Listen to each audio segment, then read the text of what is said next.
There's an article in the paper that I want to read to you guys.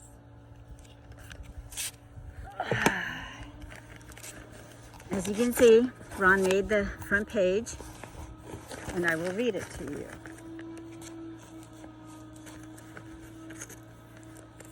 Build project underway for area veteran. After an accident in 2020, that changed his life forever.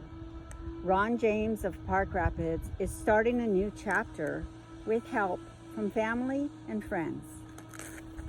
James served in the United States Air Force from 1984 through 1989. After his accident left him a quadriplegic, he is hoping to rebuild his life with a handicapped accessible home, and that's where I'm at. I'm right on the foundation. James and his wife Corey have 3 adult children and a 16-year-old daughter, Nikki. While insurance paid for some of the bills, the accident left him unable to work. I'm just living off of disability, and it's tough, he said. We've learned to live a completely different lifestyle because we have to, in order to get this house so we can all be together. We are going to need some help. Ron said they put 10% down on the materials for a project before prices went up.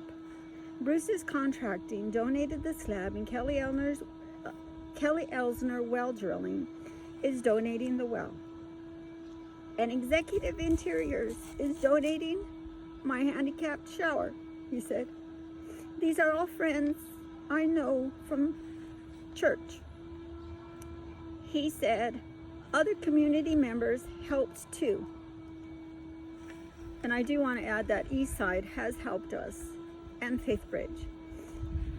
At the right time, we'll get donations, he said. Someone will send us a letter saying they're praying for us and would like to help us out and send the check.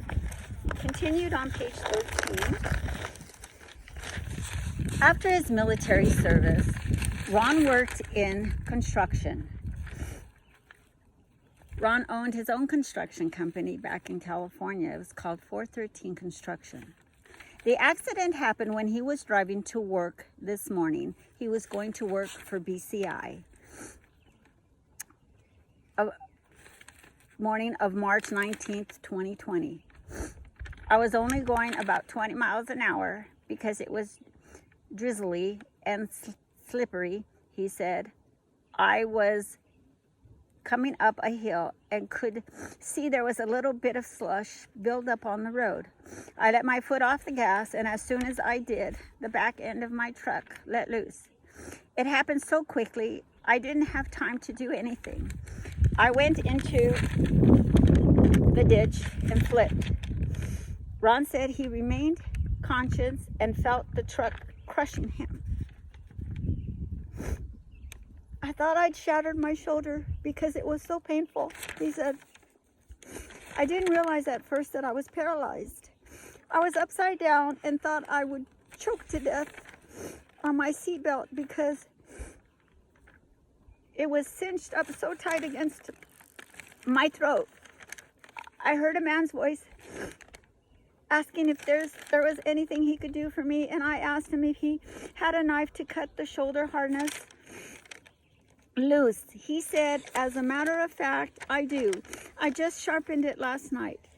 Then he cut it loose. Not long after that, a woman who was on her way to work in Park Rapids at the hospital, St. Joseph Hospital, she stopped. She asked me if I could help her get me out of the vehicle. That's when I first realized I couldn't feel my body. The man who came pulled me out while she held my head in place.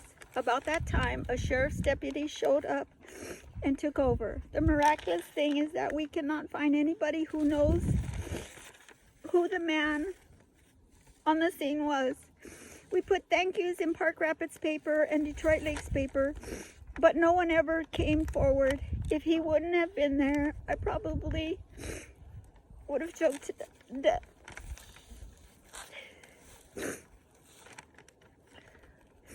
Life in a...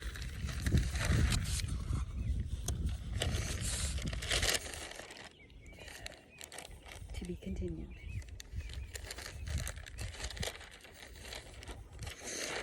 Okay, back to life in a new body. Once he arrived at St. Joseph's Health, James was transferred to Fargo Sanford for surgery to repair his vertebrae and crushed spinal cord. I am fused together now and have some rods in my back and a plate on the front, he said.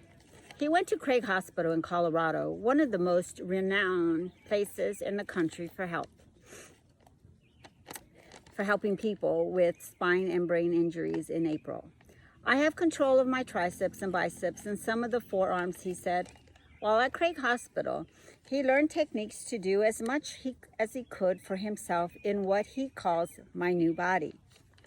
They showed me how to get from my wheelchair to a slide board, roll over, and get up on my elbows so I could be a little more independent, he said. They taught me how to brush my teeth, and I was using a voice-activated computer and a stylus that I can attach to my hand. Once on outpatient, Corey and Nikki were able to join him in a 2-bedroom apartment in Colorado to learn how they could assist him. James returned to Minnesota in July 2020. It was a whole different ballgame, he said. Before the accident, I was helping my wife, who has an immune disorder, Lyme disease, and has been very ill. I was doing the cooking, cleaning, and taking care of our daughter when Corey was bedridden. And because Corey is so much smaller than me, it was impossible for her to be my caregiver because I'm her husband. In her heart, she wanted to take care of me, but physically, she just couldn't do it. The VA authorized home health care 24 hours a day. While he has found some care, he is still searching for someone to fill part-time nursing position. So if anybody's out there and listening and you know somebody that's in the nursing field and needs a job, they can come and work for us. When first arriving home, they stayed at Newt Nelson for 2.5 months, but due to the cost and his physical restriction, it wasn't ideal for him. It wasn't even handicapped for him. Dreaming of a new home. Due to her health issues, Corey is living in an apartment in Park Rapids, while Nikki is able to stay with him at his mom's. His hope is that they will be able to be together as a family in a new home. I am in my mother LeMay's 11 by 12 front dining room, which we have converted to a hospital room-like setting, he said. There is a ramp outside that my cousin put in after the accident, with a big exterior door so I can get in and out with my power chair. But except when I go outside, I'm just able to be in that one room with my bed and a little space to turn around. I am forever grateful for my mother opening her home and allowing me to stay there. When we were unable to find any other accommodations in Park Rapids, Todd and Renee donated the lot adjacent to his mother's property, where plans have been set into motion to build a handicap accessible house where the family can live together. And this is where I'm sitting on the slab. There were many medical bills and other expenses following the accident, and James said he is hoping people in the community can help him. We are seeking any form of help to get this project completed so we can be together again as a family, he said. I have been in construction most of my adult life, and it's different being on the outside looking in and not being able to do the work. They are planning to build a structural insulated panel house that is 36 by 74 with a garage. Bruce and Robin Kranz of Bacchus and BCI they own donated the concrete slab to help to get started, He said Bruce was my boss at the time of the accident. The Veterans Administration provided hand controls that made it possible for James to drive a van.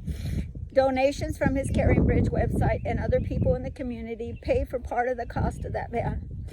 But the family had to take out a loan to pay for the rest. James uses the van to drive to medical and physical therapy appointments in Bemidji and in Minneapolis and in Fargo. It is a blessing to have that van because it gives me a sense of independence, he said. Moving forward in faith. In spite of everything he has been through, James has been focused on God and a future full of hope and purpose. Throughout this new journey, God has been performing many miracles, he said. My family and I received hundreds of cards and letters and prayers and encouragement and healing and many cash donations to help with bills and living expenses, for which I am extremely grateful. I've also been helped by countless people who donated their time and energy helping my wife and daughter during my hospital stay and recovery so far. Sorry, there was a bee. One of the goals James has for the future is to give hope to other people with disabilities, the opportunity to do things outdoors. I am a member of the Minnesota chapter. There's a bee. Sorry. I freak out on bees. Yay me. Okay. I am a member of the Minnesota chapter of the Paralyzed Veterans of America, and we will be getting involved with their outdoor recreation program to set up hunting, fishing, and hiking excursions for people with disabilities, he said. Another desire of my heart is to speak to people and encourage them to push on through life's difficulties and know there is always hope.